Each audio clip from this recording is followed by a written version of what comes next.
Hi, everybody. Welcome to Exploring the Wine Glass, sponsored by Dracaena Wines. I'm your host, Lori, a UC Davis graduate, winemaking graduate, and WSET Level 2 graduate. Today on Allure of the Poor, I am sitting down with Mark Davidson, who is the Education Manager for North America at Wines of Australia. So uncork, unscrew, or savor your favorite bottle, and sit down and enjoy the conversation. So hi, Mark. How are you doing? Hi, Laurie. Nice to see you. Nice to see you. Thank you so much for taking time out of your, I'm sure, very, very busy day in order to talk with me. My pleasure. Always happy to talk wine. Yes. Nothing yes. Stress. So we actually met, you were in New York City, and I went to the Wines of Australia in New York City, and first of all, it was incredible. Let me just get that out of the way. Not only the rooms themselves, which were incredible, but the actual the wine blew my mind. And I have to share this with you because I kind of blame you for this. The day after the New York event, actually at the New York event, the winery you took me to say this is where you have to start off. Oh, yeah. Can't beat that. It's a great place to start any day, really, isn't it? So you brought me to, and am I pronouncing it correct? Is it Jans? Yes, Jans. Correct, absolutely. Yeah. Okay, so this is from Tasmania, but you brought me there, and I have to admit, I kind of went back a couple of times after you left me. And the very next day, I went online on a mad hunt to find this wine, and I bought the last 6 bottles that was at Wine Chateau. Perfect. My job's done.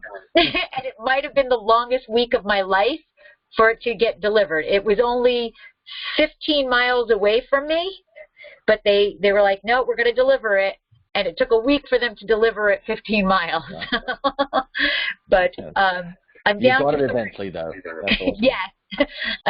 I'm down to 3 bottles, so I'm going to have to go through the whole process again and find another location. But before we get into the Wines of Australia, you can share a little bit about yourself. How did you come to become Education Manager of the Wines of Australia? Oh, good. The convoluted path, but I guess I was at school. I was not one of those kids that knew what they wanted to do. So I think I wanted to go surfing and hang out with girls, I think, when I was asked by the counsellor. But I did get into restaurants at a young age and kind of found the energy and the there was sort of a dynamism, I think, in restaurants that I enjoyed. So I got into a hotel and restaurant management program in Sydney, where I grew up, and actually started in kitchens, made my way to the front of the house, ended up sort of bartending and serving and working on the floor, and then just did a wine course one day because I was sort of vaguely interested and thought, oh, this would be kind of fun. I'm selling this stuff. This might be fun. And that was it. The door was open. It was a really simple thing, like learning that, oh, wow, Puy Fuissé is actually made from Chardonnay. Why does it taste different from that California Chardonnay I'm selling? And that was it. Door was open, and I kind of flew right in there, did my sommelier diploma. Then I moved around a bit. I was in Toronto for a bit, and then I was in Vancouver. And then when I was in Vancouver, I set up a wine education school while I was still working in restaurants. Ended up teaching wine classes for a long period of time, went through WSET, did all those works, did the diploma. Fairly long time ago, and then was ending up teaching, doing a little bit less work in restaurants. Ended up teaching for the International Sommelier Guild many years ago in both in the US and in Canada. And then I got approached. I was doing a seminar at one point, and the people from Wine Australia approached me and said, "Hey, we have a job for you. There's it was almost 10 years ago now, and we have a bit of an issue with the image of Australian wine right now, and we want to get down and do some grassroots programs to get people thinking correctly about Australian wine." And I thought, oh, that sounds like a cool project. So yeah, that's sort of how I got there. So sort of the Coles Notes version of it. But yeah, hospitality pretty much all the way, and then wine and wine education. So they had to twist your arm to take the job, right? Actually, initially they did, strangely. I Really? was doing something else. Well, only because it was a US-based position initially, and I was living in Vancouver. My daughter was at an age where it was like, oh, I'm not going to move. So they kept coming back to me, and we managed to make it work out of Vancouver for a while. I did end up moving to the States for a period of time. Then the carrot that was always dangled was that I can do this job globally, and I went around and worked with all the global teams for a few years, which is great as that was. It does wear on you after a while, all the travel, but loved that. Got to see what the rest of the world is doing, not just with Australian wine, but wine in general. And yeah, but now I'm back to focusing on North America. So still get up to Canada from time to time, but mostly the US. Yeah, I live by coastal, and people are like, oh, that must be so great. You're always in the air. And I'm like, yeah, I'm always in the air. Yeah. I love people that say to me they love business travel. Man, you just haven't done enough of it. Nobody loves business travel. You manage business travel. Right. It takes a lot, and I guess it really wouldn't be so bad if you could just poof yourself on the plane and poof yourself off of the plane. But getting to the airport, the delays, the missed connections, all of that stuff. Yeah. Real fun. Canceled flights, missed connections. It's all good fun though, but we shouldn't complain. It's a pretty dynamic, fun business stuff. Right, absolutely. So let's get into Australia a bit. So the U.S. is Australia's second largest export market. So approximately how much of the percentage of the wines are actually exported versus how much are they keeping because they love their wine? Oh, I wish I had those figures off the top of my head, and I probably should, because you did ask me this last time, and I probably should know this. But I think there's a little bit of a myth. A good proportion of Australian wine is exported, but I think there's always been a little bit of a myth that, I go down to Australia and I try all these amazing wines, and people say, I think you keep all your best wines down there. Well, I actually don't. That's not actually 100% true. There are some small boutique wineries that you're less likely to see anywhere exported because they're just so small and they're sold domestically. You could apply that to pretty much any country. But right now we're sitting in a really good place globally, but specifically in the US, with a lot of people entering the market either for the first time or again. And we've just seen a lot of increased exports to the US at a higher price point, which has been a really positive thing for us, which has been the goal we've had since I started with the organization, which is, get people drinking better and, higher quality Australian wine. So I'd say, I wish, honestly, I should have those numbers. I can certainly get them to you, but we do export a fair bit. Yeah. So going back to the high quality and a little bit higher price point, I personally think this Jansz is incredible, and I adore it, and it would be my house sparkling if I could get more of it. And I only paid $21 a bottle for it. So, I mean, that when I was going online to look to purchase it, I was like, oh, this is going to cost me a pretty penny. This is going to cost me a pretty penny. And when I saw $21, I was like, yep, clear the shelves. It's well done. Good. Incredible. Yeah, it is. I think that is the nice thing, and I mean, obviously there's exceptions that prove the rule, but the reality is right now in Australia, I think you drink very well at what would be considered still premium prices, but we're not talking, wallet-busting prices, in that $15 to $40 price range. Oh, man, the whole country opens up, basically. And like you say, you've got a Tasmanian sparkling wine made with Chardonnay, Pinot, and Pinot Meunier, same grapes they're using in Champagne. And it's mid-20s. I mean, you got it for 21. I see it floating around the country for somewhere between 21 and 26. So that's the price point for that wine, and it's amazing. And after I left the Far From Ordinary event, I did do a little more research and finding Australian bottles. They really are very price friendly, I should say. Yeah, for sure. And I think I think also what they deliver, even at a really premium end, is incredible value for money. And I think you can apply that from 25 to 40, above 40. Wines that are pushing $100. They're just what they're delivering well, they're over delivering in many cases. And I say that as a wine lover of lover of the global wines, I think what Australia's doing right now is amazing. It's really exciting. Yes. So we met at what the event was Far From Ordinary Roadshow, and you had a very busy month. You were you were traveling for pretty much a month straight, right? Yeah, that was a big event in New York that kicked off a 6-city campaign, which was a roadshow that went around the U.S. But yeah, started in New York, went to Chicago, then to Miami, Dallas, L.A., San Francisco.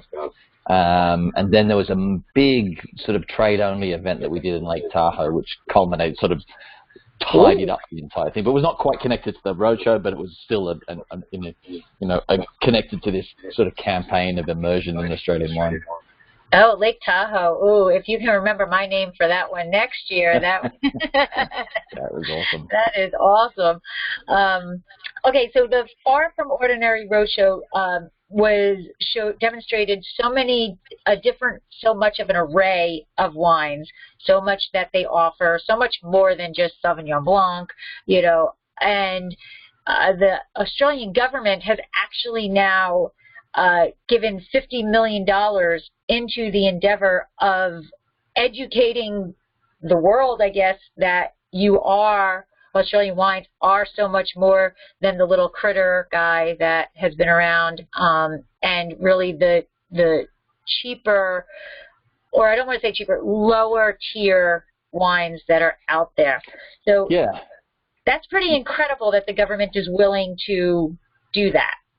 Yeah, it's great. It's a really we were super excited. We're actually coming to the end of it. We've had that access to additional funds for the last few years, and it culminates in what we've done here, and also some programs in China, because China and the US really got the focus of the funds. But yeah, it is. It's amazing, and I think what we've done with it has been pretty exciting. It is probably important to remember that prior to this, we were working on different sort of levies and what have you.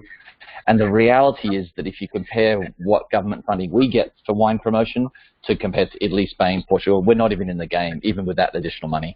And that's not a complaint. Just a reality check is that we've not been funded in that sort of a way. We don't have them. So historically, we've always been very frugal and done really cool things with not a lot of money. So when we did get some money, we blew it out of the water, I think. We did some really, really good, impactful events and activations, and I was extremely proud. I've been in the wine business a long time, but I was incredibly proud of what the country of Australia, the winemakers, and my team at Wine Australia did over the last sort of 6 weeks. It's pretty amazing. And the part of the roadshow was educational. So now you did have a trade section, a trade portion of it, but then you did have a consumer portion of it. And this education seminars that you were offering to the trade, what were some of the highlights of what, if you had to bullet, point maybe 3 things that you want out there to the world about Australian wines, what would these seminars trying to get? Good point, because we were trying to cover off different subject matters and change it around a little bit from city to city. In New York, we talked about cool climates, so the attitude, altitude, and oceans. So the attitude's important in Australia for sure. So I guess to encapsulate it in 3 things, it's kind of hard, I guess, because there's so many things to talk about. Marketing types don't like the word diversity, but that's the reality. I think quality, diversity, and probably just there's a character and a personality to Australians making wine that I think it transfers into how the wines feel and how the wines taste, which I think is important. So I think character, quality, and personality would be the 3 things that we were trying to drive home. And that, and as I've said more than once, it's not like Australia. Australia doesn't have indigenous grape varieties. They've all come from elsewhere. The winemaking techniques we use, there's been a lot of innovation, a lot of new things that have happened, but generally speaking, they're adaptations of things that are being used elsewhere. Grapes have been grown in sometimes in different ways, but for the most part, it's viticulture that's globally sort of adapting and moving around, but yet our wines taste different. Our varieties grown in parts of Australia don't taste the same in other parts of Australia, never mind around the world. So what are the characteristics? And I do think how Australia is, like the landscape and the environment, but also a very, very important piece of the puzzle is how we are as people, how we're settled as a country, and how we interact with culturally with wine, I think it's really important. I think it comes through in the wines. So going back to Australia, as a community, right? You said that there are no indigenous grapes to Australia. Is there there a link to who decided, hey, it might be good to grow some grapes here and start that? Is that documented anywhere? Yeah, sure. It's there's a lot of people that were bringing grapes with the first fleet. I always want to say first fleet of settlers, but everyone wants to correct me and call them convicts, but whatever, it's just a term.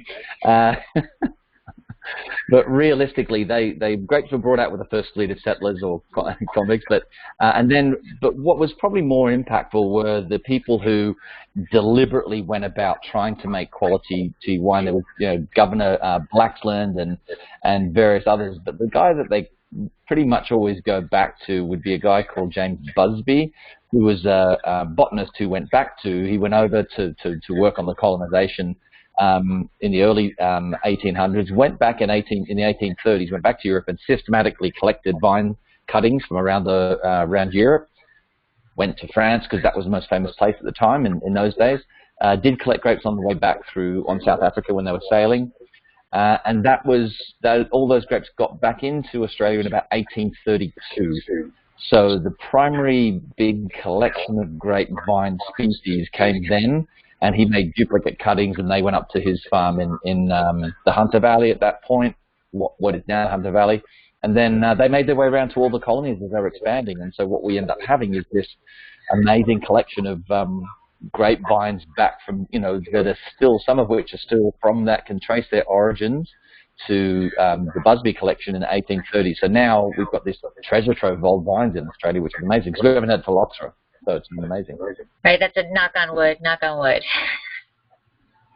It's in little places, but we're trying to be careful and cautious around it, but yeah. So do you think your soils are the same types of soils that we have here? So, Santorini doesn't have phylloxera, but it's really not the vines, it's the fact that the phylloxera can't live in that soil. That's part of it in Australia. I think sandy soils, they don't transfer. I think our soils are actually really ancient soil. They're old. It's the oldest geological formations exist in Australia. But I think there's two things at play. I think one is that the phylloxera there's a few things at play why phylloxera hasn't expanded, because it has been in Australia, and they do have little bits and pieces of outbreaks in Australia, but it's never been in certain states. And I think the other thing too is that if you've got sandy soils, it doesn't transfer as easily. We don't have, our regions are sometimes far apart, as opposed to parts of, say, Italy or Spain or Portugal or France, where it's contiguous. It's easier for a spread. And we've got very strict quarantines in states. So I think that's part of why we've managed to maintain it and manage it. And right now there's very, very, very cautious phylloxera infestation zone practices where, I was talking to a friend of mine who went and did harvest in the Yarra Valley where there is phylloxera. He said he spent all his days helping out, basically washing stuff all day long. Wash cars, tires, when they come from one vineyard to another, spraying them, buckets, bins, everything. So there's a lot of care and maintenance that goes into that. So, yeah. That was something I remember when I was doing my studies, that you don't really think that it's going to spread through a tire, and that's really a big thing. So, farm equipment's one of the worst. Right, farm equipment, and then, hey, my neighbor needs, to borrow my tractor or whatever, and whoop, there it goes across to the next farm. Right. It's scary stuff, but I'm glad it's not an issue there. So white wine production is Australia's largest market, followed by the red in a close second. And then there's even this portion of this wonderful sparkling wine. What are the major grape varieties that people can expect in Australia? And It's broad, but no, you can trim it down to the classic varieties, and then I always look at it with classing and emerging. And by emerging doesn't mean these varieties I'll tell you about in a minute haven't been there for a while. It's just that they're starting to emerge as being more significant players. But white variety, the Chardonnay is the most planted white variety in Australia right now. Then you've got, I think actually the most planted variety is Shiraz, followed by Chardonnay, followed by Cabernet. And then it's a bit of a mishmash of various varieties. You know, Pinot Noir is actually up there, Merlot and some other classic varieties. And then it's just, there's literally just over 100 commercially significant varieties in Australia. So there's a lot, the diversity is really there. And I think that's also something I've been trying to, sort of a message I've been trying to drive home is that, yeah, for sure, the most planted varieties and the most prominent varieties we know and love, they're out there, and that doesn't tell the whole picture. You know, it's like saying, I don't know, pick any country. It's like, you know, yes, we love Italy, but they only grow Sangiovese, right? It's like, well, we know that's not true. But, you know, dominant for sure, Shiraz, Chardonnay, and Cabernet, and then you can dance around the edges with a lot of really cool stuff. Shiraz is probably the #1 red? Yeah, and the most planted variety, period. We've got 140,000 hectares, thereabouts. Those figures always go up and down. It's just a bit under 140,000 hectares, and about 43,000 hectares is Shiraz, and it's grown in virtually every region across the country. So I get this asked all the time of me, and I really don't have an answer to it.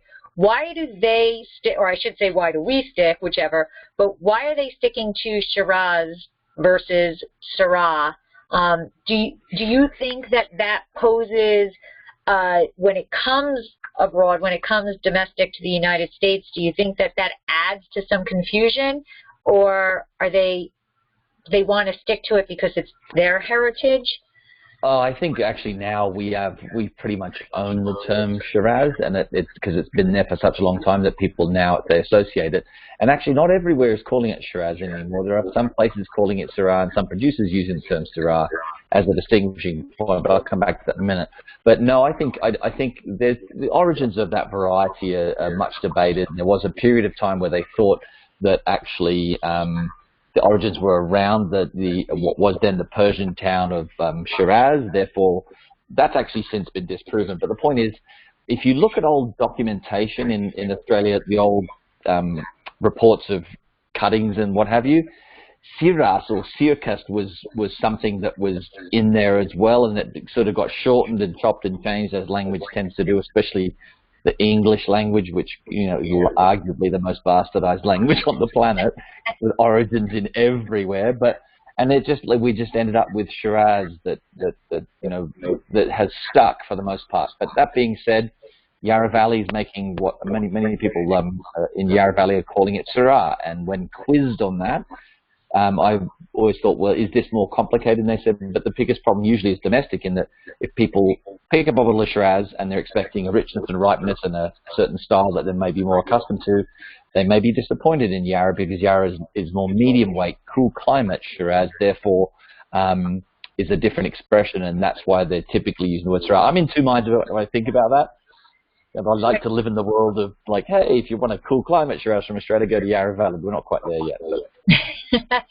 And that's actually what I have been hearing, is that the Australian winemakers are choosing to call it Syrah versus Shiraz, depending on what their stylistic version of that wine is. Yeah, a more restrained medium weight wine that would be a bit more sort of savory and red fruited. People tend towards, but it's not really the same across the board. But generally speaking, it's like a little bit akin to the whole Pinot Grigio approach in the New World, where if you're making a Northern Italian style, a light crisp style, you'd label it Pinot Grigio, and if you're making a fuller, richer style, you'd say Pinot Gris. But I mean, even that's not really clear cut. But yeah, that's happening in Australia now a little bit, which just adds to the complexity and the fun and interest. But yeah.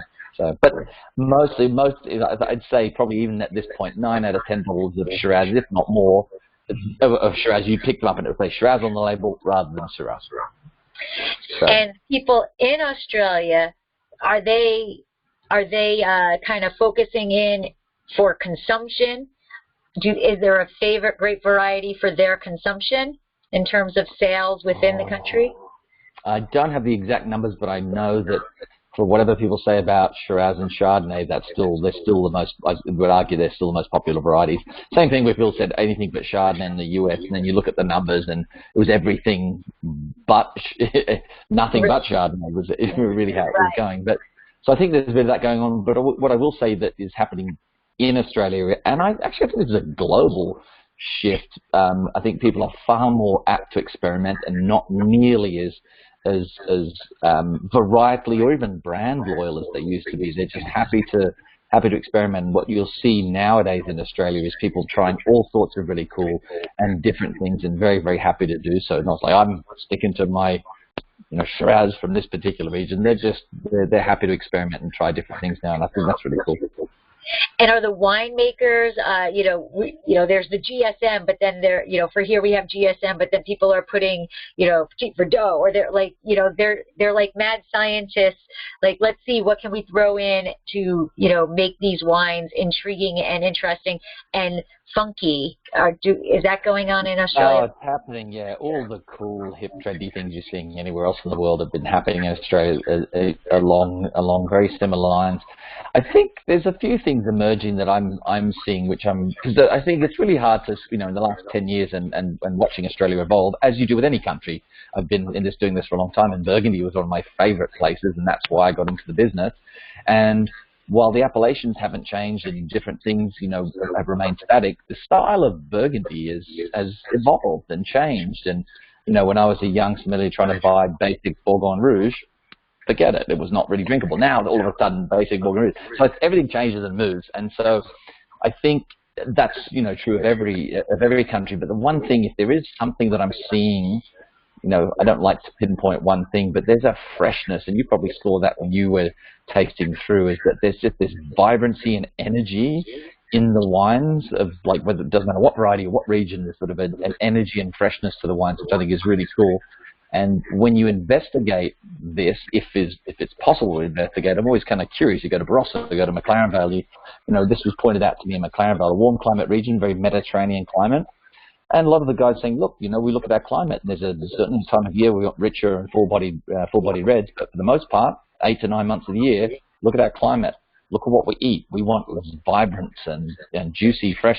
So even from varieties like Grenache, which is one of my pet favorites right now, you can have a beautiful, big, full-bodied, age-worthy style of Grenache from McLaren Vale, or you can have a light, juicy, almost Pinot-esque style, and anything in between, and that could be suited to all sorts of different cuisines. So I feel like some of the wine styles are being shaped a little bit around lifestyle as much as it is, and sometimes it's less about variety, it is about style, and we're seeing that with, globally with the natural wine movement. Sometimes what's in the wine, who cares? It's a style. That seems kind of cool. Right, sometimes, right. And people are willing to try different things. Try some. Oh, I've never heard of this before. All right, I'm going to try it. Oh, I've never tasted this before. I'm going to try it. Yeah.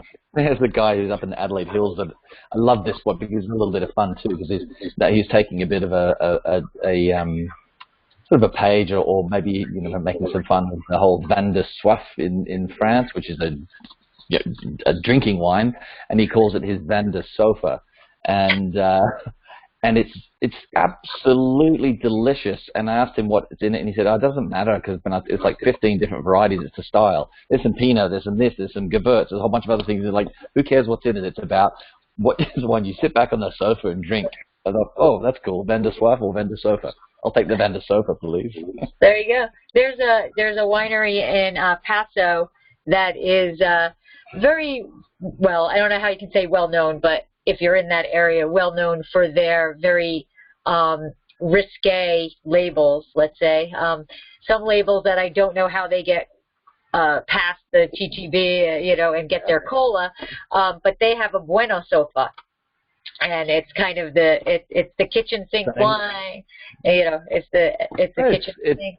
It's fun. I mean, I think it's funny. We think we're really inventive in the wine business, and in some areas we are in the viticulture and in winemaking. But it's really funny how we're still all on 750 ml bottles with corks in them, and so I think it's nice to see some people having some fun and making some, and that's happening in Australia, and it's a really, it's a really exciting time as well, because this adds to the complex tapestry that is whatever's going on in a particular country, and that's what's happening in Australia. It's great. So this is going to be kind of a rough question because we could spend weeks and weeks studying this and learning about this. But just in a very brief way, can you give a description of the main regions of like what somebody can expect from the main region, like a warm climate, cool climate? They're more known for Pinot. They're more known for this. Tough. I'll do as best I can, and I'll try and maybe separate. I like the idea of warm versus cooler climate because we have both in Australia. So, and I'll look at, just consider maybe what's mostly available in the US, because, we have 65 different regions in Australia. Some you'll never see here in the US. It's just not going to happen. So I'll talk about the major. Maybe I'll sort of break down the sort of top sort of half dozen or so. So for warm climate or warmer climate wines, we'll look at, Barossa Valley, McLaren Vale, probably Coonawarra, I think, are three, and the Clare Valley. Clare Valley is a bit sort of borderline. So Barossa Valley, famous for Shiraz, really good Grenache, home to some of the oldest Shiraz, Grenache, Mourvedre vines on the planet, never mind anything else. Really unique in that they were settled by Germans. The German expansion there was really, like, if you think about the names, Henschke, Dutschke, Lehmann. So really cool German influences that's really had a profound effect on the wine and food culture there. And yes, it's a warm climate. Doesn't mean all the wines are big and full-bodied. Some are, and you can see some real restraint happening now through viticultural practices and picking a bit earlier. So I think Barossa would be a classic. It's not. I don't like to make the comparison with Napa, but it's kind of like our Napa Valley, if you like. Yeah. Not quite, but whatever, Then you've got McLaren Vale, which is similar in some cases, but it's definitely much more maritime influence. It's only an hour or two, be a 2-hour drive from Barossa. Similar varieties, Grenache and Shiraz do very well, but, just a slightly different kind of flavor profile and character in those wines. And the very cool thing that's happening, you see this a lot in other regions, but very specifically in McLaren Vale, experimentation with other varieties, mostly southern Mediterranean varieties, with an eye to looking at climate change and what varieties hold on to acidity and freshness in warmer climates. So if you're in McLaren Vale these days, in the summertime, you're drinking Fiano, Vermentino, Ordinary d'Avola, or Sagrantino, and that's not just a little gimmicky thing. It's something that's been going on for the last 10 or 15 years, and it's not done because people thought, it should be easy to sell Vermentino from McLaren Vale. Not at all. It's about planting varieties that long-term might end up being more suited, certainly with white varieties. That's kind of an exciting thing. So in terms of a warm climate region, McLaren Vale is a really exciting place to be right now. While we're still hovering around South Australia and Adelaide, you can literally 15 minutes from the downtown core of Adelaide, you can be in the Adelaide Hills, and while you will see Shiraz and Chardonnay and varieties that are you might know, that's actually one of the cooler climates in South Australia. You're getting elevation, you're going up to 400 meters, so you're getting cooler climate, good sparkling wine, good Chardonnay, actually really good place for Pinot Noir, arguably one of the best places in South Australia for Pinot Noir. So right there in the space of an hour or two, you can be in warm climate and cool climate, and that's kind of exciting. So, oh boy, there's so many. How else? I think in South Australia, they'd probably be the 2 or 3 most famous, with also a little bit further south of Adelaide, you get into Coonawarra, which is just Cabernet country, period. It's one of our famous, that's our Napa Valley strip, if you like, of like famous Cabernet. But then actually, so that would be a flight into Adelaide, and you could see all of that around you, and even maybe make a quick trip up to the Clare Valley and drink some ridiculously gorgeous Riesling. So that's sort of a region that straddles cool and warm. Victoria, into the state of Victoria, which is hard because people don't know the state as much in Australia, but the state of Victoria, Melbourne's the largest city, and in and around Melbourne, we are in the dress circle of Pinot Noir production, and that's where it's exciting for Pinot Noir, Chardonnay, and cooler climate varieties. Again, a glib assessment. But Yarra Valley, brilliant for Chardonnay, brilliant for Pinot. Same for Mornington Peninsula, with a more heavy accent on Pinot, as in 50% of the vineyard land's planted to Pinot. And anywhere around there is brilliant for both of those varieties, along with other things too. It's not like it's a mono-varietal look to those regions. But yeah, Yarra's pretty exciting and very accessible, and what we're talking there is cooler climate for sure. Where else can we go? Major city of Sydney. You're going to be heading up to Hunter Valley. 2 hours from Sydney is the Hunter Valley, famous for definitely the most unique expression of Semillon anywhere on the planet. These wines are light-bodied but can age for decades and turn into a really, really special sort of style, and have become sort of a unique gift to the world as far as I'm concerned. And you've got Shiraz, but Shiraz with a slightly different look and feel to it than you would find in Barossa or McLaren Vale, in that they're more medium-bodied, more savoury, more red-fruited from Hunter Valley than they are in say, Barossa or McLaren. Are we getting any? I'm sorry. Are we getting any late harvest Semillon coming? You can. It's not a huge thing, but there's one famous one from De Bordelais called Noble One, which comes from the Riverina area down in southern part of New South Wales, the state of New South Wales, and it's magnificent. Not a lot though. We've got our sweet wines. We've got some late harvest wines, and our sweet wines are very, very good. But we don't have a lot of botrytis. It's drier in Australia, so botrytis isn't really. You've got to be in the right spot, and you'll find the example. Our sweet wines. Our famous sweet wines are fortified. So we've had a long history of fortified. One more quick trip. You have to go right across the country because you cannot have this discussion. There's 2 more places we're going to go to, actually.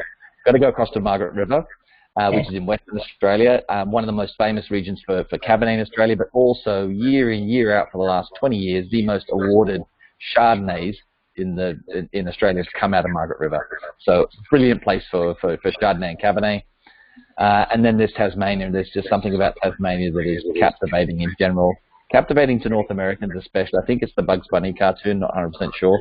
But I'm pretty sure there's a bit of fascination. It could be. I'm certainly fascinated because of Tanzanite. Now you're drinking though. You're drinking Tasmania, right? Yes, so yes. But that's exciting territory right now because there's been a lot of plantings there. Well, actually, it's not a lot. I shouldn't say. There's been plantings in Tasmania for many years, but it's been small, and it still is small. I think we might be hovering at about 1,600 hectares right now compared to the national. But more and more people are sneaking down there, buying property. And there are many wineries from the mainland that are very excited about not just potential, but also with climate change. And this is what people are doing, not just in Australia, but globally. Where are we going to go next? Because, we either have to go up or get closer to the ocean. So now I know a Yarra Valley producer, a guy I know up in the Yarras, just bought a property in Tasmania, which historically people go, you're nuts, it's too cold, it's too far south, it's too cold. He doesn't think so. He hasn't planted it yet, but he's looking at this going, we can make something work here, and it's very, very exciting. And Tasmania is just, it's like nowhere else in Australia too. It's a very unique, beautiful island. It's, unbelievably pristine, and yeah, it's awesome. Yeah. Guys, I'm going to put you on the spot because nobody can say they have any, one child is better than the other. They love them all equally, but some more equally than others. Yes. Which one is a little bit more equal in your mind to your palate? So I'm not even saying anything else.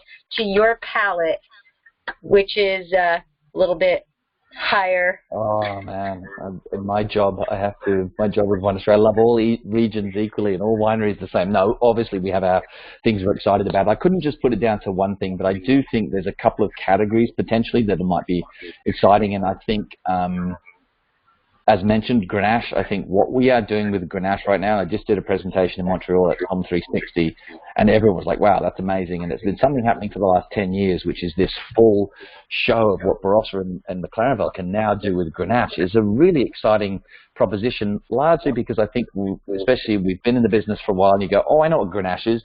It fits into this little narrow sort of frame, right? It's full-bodied, it's alcoholic, it's this. Well, if you open up. Yeah, let's try this again. And I like it when we have rediscoveries like that. So now you're seeing a full spectrum of all the different faces. There's sort of ethereal, perfumed, aromatic side of Grenache, along with the full-bodied and spicy side, which I think is exciting. Pinot and Chardonnay, two classic varieties that everyone knows globally. We've never been in a better place than we are right now with both of those varieties right now. Just finding the best zones for them, the best vineyards within those right sort of climate zones for both those varieties, and we're now making beautiful, balanced, detailed, and delicate examples of those wines across the country. And frankly, as boring as this might sound to some people, go back and look at Shiraz. What we're doing with that variety and always have done, never mind how that's evolved. You've got to remember, it's grown in every single region that we have in Australia, some to a lesser degree than others. But there's no place on the planet that can show the full spectrum of what that variety is capable of producing than we can. It's just that most people don't know that because they think, oh, yeah, I've had Shiraz. It's either soft and fruity or big and full-bodied and spicy. Well, they exist and will always exist, but everything in between where you're seeing the aromatic, beautiful example coming out of cooler climates. I think it's a really exciting time to go back. And there's I don't know where it was. I think it was a Kellogg's Cornflakes commercial. I can't remember where it was. It said, "Try us again for the first time." And I just loved that. I think it's so good. It's like, we all know it, but yeah, we know it's like it's over here. But go back and have a look at it again. And I thought that was a really cool place to look at it. But anyway, sorry, I'm just going to turn off. I'm getting messages coming through and it's bleeping. Hopefully, there you go. But yeah, so I think, I can't just say one thing, but there are certain regions I love to visit that just tweak with you. I do love visiting the Yarra Valley. There's just something about the diversity there, its proximity to a major city that I think has inspired the food and the wine and the culture in the region. I love Margaret River as well. It's the most remote region you'll ever go to. It's like 3 or 4 hour drive south of Perth. And when you get there, it's like, whoa, where am I? This is just so totally beautiful and totally different. So yeah, I said it. I have favorites. There you go. If somebody was planning a wine trip to Australia, what would you say would be the minimum amount of time that they should be dedicating to? So there we go. You're back. Okay. What would be the minimum amount of time that you would say, you need to have this amount of time to get a good feeling of what we've got going on here? Oh, I don't think you could do any serious damage in less than 2 weeks. You'd need a couple of weeks, but I think if you're going to make your way down to Australia, at least try and have about 3 weeks, because obviously you don't want to just do wine, even though I'm happy to just do wine all the time. I think you need at least 2 weeks, and I'd say 3 weeks would be ideal. It'd be like, I don't know, it's like saying, you've just got, even just take the West Coast, you've got Washington State, Oregon, and California. How much time for just those 3 states to have a look at would you say would be appropriate? Like a week in each would be great, but obviously that's harder to do. But yeah, I'd say if you can get 2 weeks and fly to one of the major cities you like, Adelaide's a really good place to kick off a wine journey in Australia, simply because hour and a half north to Barossa, 2 hours north of Adelaide, you're in Clare, Eden Valley, Adelaide Hills, McLaren Valley, all around there, and there's some pretty famous regions. You can get a lot done in 2 weeks there. And then again, Melbourne, same thing. If you drag yourself away from the excitement that is Melbourne, you can be in the Yarra Valley in 45, well, depends on traffic, but technically 45 minutes, and the same just traveling south to Mornings Peninsula, where you can, you can have a morning surf and have a Pinot Noir at lunch. It's perfect. That sounds good. Yeah. So then that would be 2 focal points. You could go into Adelaide, spend a week there, and then fly out and go to Melbourne, fly to Melbourne. You can go to Melbourne and catch a lot of really cool stuff, or drive and do the Great Ocean Road. What's that drive about? It's a bit long. Yeah, it's about 1,000 kilometers. Probably, no, you wouldn't want to do that in 2 weeks, but a lot of good stuff to see in betweens. But yeah, I think those 2 focal points would be great. I mean, it's hard because there's just so much to see and do, and it would require a couple of trips. But I'd say in 2 weeks you could do a week to 10 days in Adelaide, and you could spend 5 to 7 days in around Melbourne, and you can see a lot. get a good sense of it too. You get a good sense of what's happening with warm climate in certain varieties and cool climate in certain varieties. You get a good. When I take trips down there, and I'm doing one again in the spring, that's typically how we would do it. A week or so, and just a little bit over a week in South Australia, either Tasmania, Margaret River in there, or we head up to the Yarra Valley and Mornington and have a look around there. And if somebody was planning their trip there, are the wineries typically open to the public without an appointment? They need an appointment? Are you? Depends. There's plenty of places where you can just show up, and we still aren't at that point like they are at Napa where they're charging for tastings. You can pretty much show up to most wineries and get involved in the tasting. But some are not open. Some you do need to make an appointment. But certainly there's plenty of wineries in every region that I can think of where you can just show up and during obviously the correct hours, and you can just taste and get a sense of the place. So they have tasting. They have tasting rooms similar to. We call them cellar doors. Oh, I like that better. Yeah. It's not a tasting. Well, it's the same thing, but we just call it a cellar. We just sell that from cellar door, and you go, what? That's the expression in Australia. So yeah, plenty of cellar doors where you can just show up and taste. Okay. So in terms of production, the average winery, in terms of production, I'm sure there's small wineries and large production wineries, but your general bulk, like what's that case production that somebody can expect from? It just depends. I mean, I think we're starting to see. I think that dynamic has changed a lot in the last 10 years. A lot of real small boutique wineries that have sprung up. Some that have already been around for a while. I know plenty of really exciting wineries in Adelaide Hills that are 2,000 to 5,000 cases, which is small, and they're still exporting. I'd say there's quite a lot that sits sort of small to medium-sized family-run businesses that sit in that 10 to 20,000 case production, so not super big. And then there's probably a bit of a jump. That's kind of hard to do it. I wouldn't say there's a particular zone, and we've got a couple of big companies that are producing large volume, as there are in any country, but it'd be hard to say. I think if you add it all up, company by company, there'd be more companies making in and around the 10 to 20,000 cases than there are anything else. Okay. So not big at all. So right. So that's what I was going to say is you tend to have more of the boutique-y, wherever you go, you're going to have the gallows. You're going to have that. You've got your volume productions, yeah, for sure. And are most of them individual wineries, or do we have CoOps?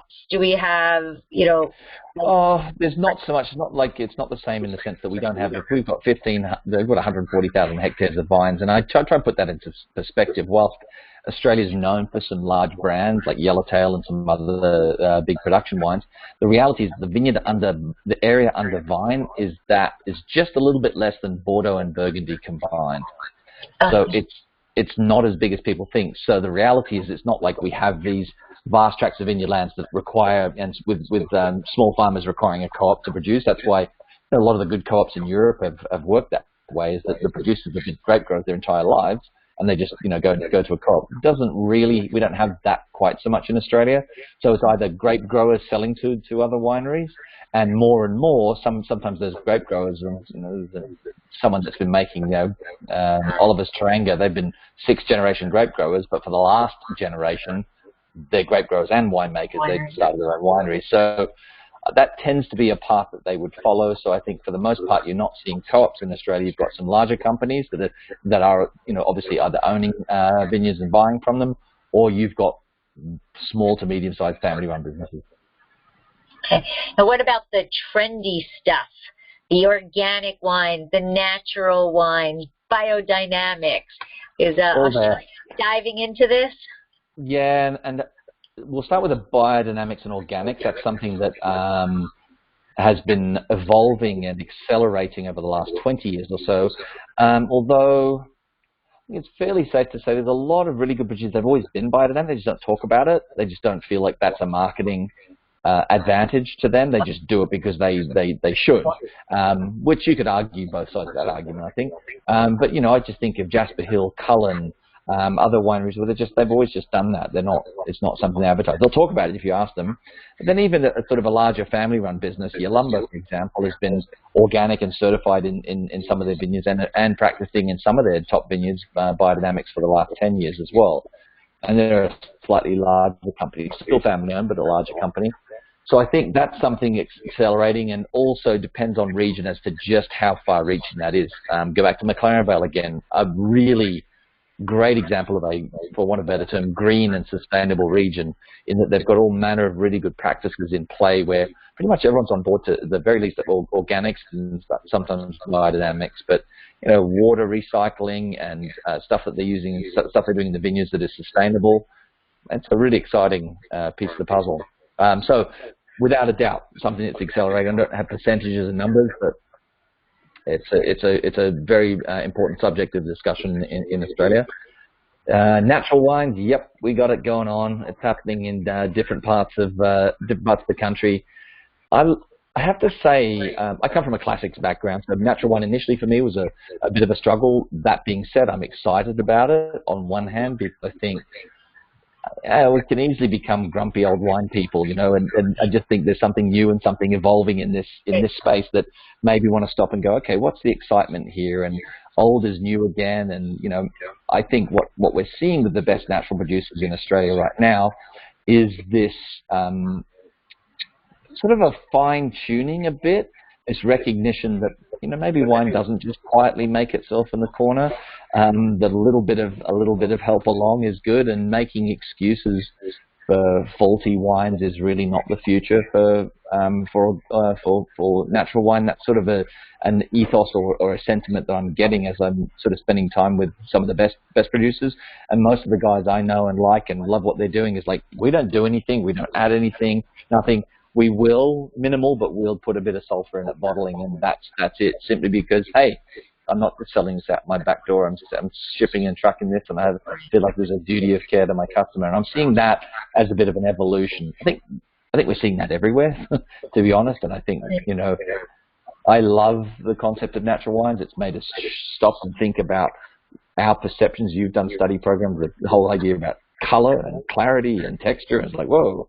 It's all, thrown that on its ear, and I like that on one hand. I don't like excuses for poor, faulty wines, but that's what we're seeing, I think, is evolving nicely out of Australia, is that the very best producers, in my humble opinion, are really, there's some exciting wines that make you go, ooh, that's not what I've ever had from this region and this variety. Kind of like it. That's good. That's good. Yeah. Now, along those lines, I like, as I was researching the wines from Australia and all of that, that the government really does seem to be trying to help promote the wines themselves and the production of the wines, which I'm not so sure really occurs here. It's like regions do. We get together as a community in Paso and we try to do the best we can. But like the Australian government is also funding research to help eliminate. We're so lucky, yeah. We're so lucky with the AWRI and other research institutes, but certainly with AWRI. We've always been at the pointy end of the stick with a lot of really, really cool research, and I think that absolutely categorically benefits not just viticulture, but the industry as a whole, because there's experimentation and research in so many different areas.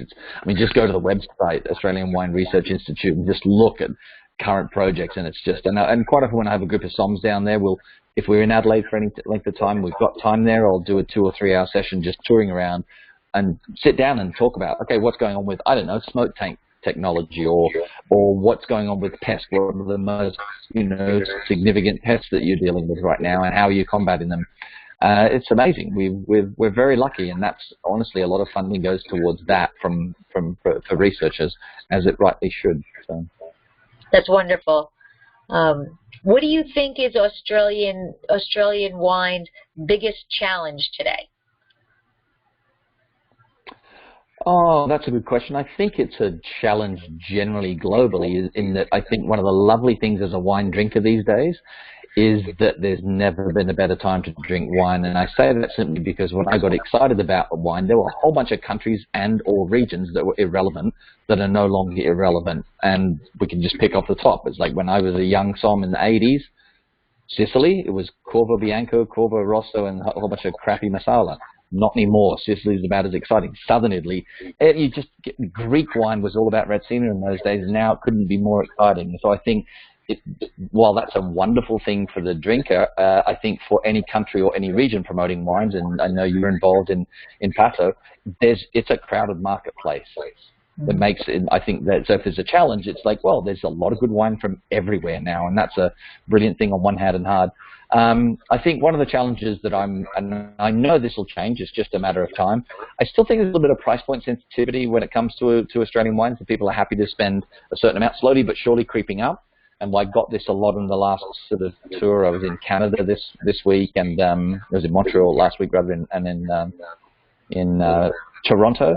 And it was like, oh, yes, but for that money we can get X, Y, Z. And I just think at a certain point people will stop saying that, like they did in the early days in Napa. People did want to spend $100, $150 on a Napa cab. Now they don't even bat an eyelid.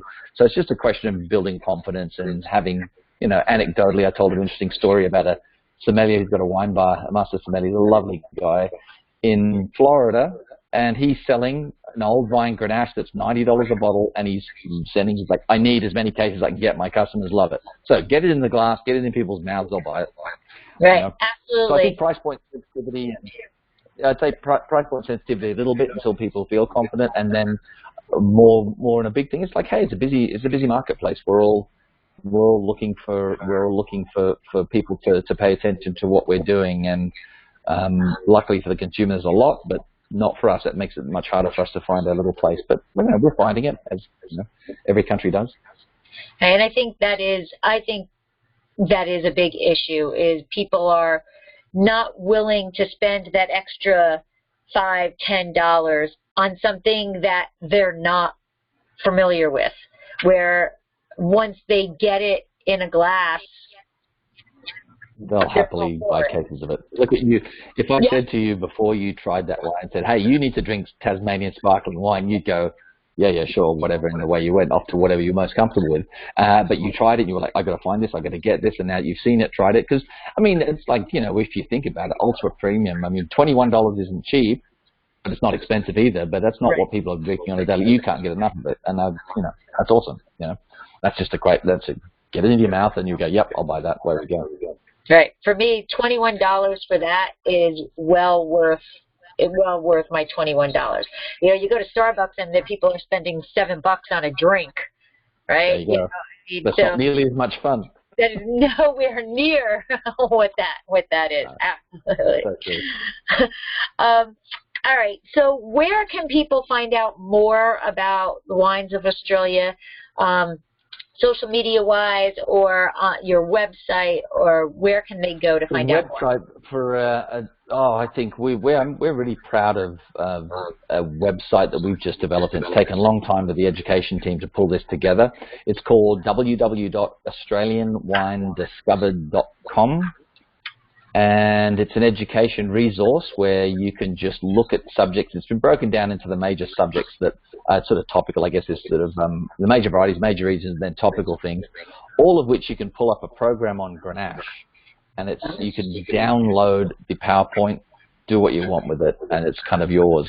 And never mind all the other information that's there. There's a lot of really cool information that's been turned into downloadable resources, and it's completely free, not password protected. You just go in there and take it, do what you want with it. WSET people, get on board with that. Every time I have an opportunity to show to WSET or to Society of Wine Educators, like, get on there, and people are just like, oh, you mean I don't have to pay? No, it's free. Oh, so I don't have to pay? It's like, we're not used to that. No, and I like that we've done that and made that. It reminds me of an annoying TurboTax ad, free. It's like, it's free. So it's really cool, and we're super proud of that, and I encourage anyone to just go and look at what's happening there and download and just access, all sorts of information. So I think that's probably the most valuable resource and central place to look for. So. Wonderful. Is there anything that I have missed that you feel that you cannot leave this interview without letting people know about the wines of Australia? No, I think we covered a lot, and if that hasn't inspired people to experiment, get out there and try either some, go back and revisit some classics that you might be familiar with and see how they've evolved. And as I said, that's something I think people noted. I noted on the Roadshow. It's like, oh wow, I've actually sat and tasted a bunch of Barossa wines. This is not what I remember. I like what I'm tasting now, and I like that because some of old classics and comforting wines are there. They evolve and change, and then go out and experiment. I mean, man, if you see a Fiano from McLaren Vale, get it, drink it, you'll be happy. Absolutely. I'm all for, you know what, I'm all for if there's a wine that you have not had, that's the only way for you to learn wine. You can stick your nose in a book and you can learn, memorize all of that stuff, whatever the book wants you to learn, but the best way to learn wine is to get it in your glass. The real mileage is in the glass. You've got to get it done. Yeah. Absolutely. All right. So it is that time. Are you ready to play my little game of opposites? I'm not so sure about this one, but sure. It is super, super simple. I swear there is no right or wrong answer. It's just whichever pops in your brain, whichever one is more, resonates with you more. Okay? I'm going to start off with non-wine terms. And I have to pick an opposite? I'm sorry, what? I'm supposed to pick an opposite? What am I supposed to be doing? I'm going to give you 2 terms, and you just say which one you like better. Oh, okay, cool. Easy. Okay. So we'll start off with non-wine terms to get us into the groove, and then I'll get into wine-related stuff. Okay? Good. All right. So, night or day? Day. Sunset or sunrise? Sunrise. Black or white? White. Walk or run? Run. Old world, new world? Stupid expressions. Love it. Completely invalid term and invalid way of separating the wine world. I'll say new world. But I love that. That is true. Sweet or dry? Depends. Dry. Bubbles or still? Still. Oak or stainless? Stainless. Drink now. This is hard. Okay, yeah, stainless. Fine. Okay. So actually, I'm going to interfere my own game and break my rules and ask a question. Is there a general philosophy are most of the winemakers, are for Grenache, let's say, or whatever, are we seeing barrel program, or is it depends on the variety, depends on the style. Yeah, there's a definite, I think, that completely depends. Like Riesling, Semillon, a bunch of things are all stainless steel and inert vessels. What we're seeing more and more of, I think, for varieties that have typically seen oak, whether it be in fermentation and or maturation, you're seeing less new, larger format, more sort of, older wood. And when it is new, it's higher quality and less but high percentage. The general, like Chardonnay, Cab, there's that. And typically French? General. Switching, yeah, it's all switching a lot over the last 10 years, switching from American to French. Not across the board, but there's a lot more French oak in Australia now. Okay, all right. Sure. Back to the game. Go. Back to it, yeah. Drink now or drink later? Now. Blend or varietal?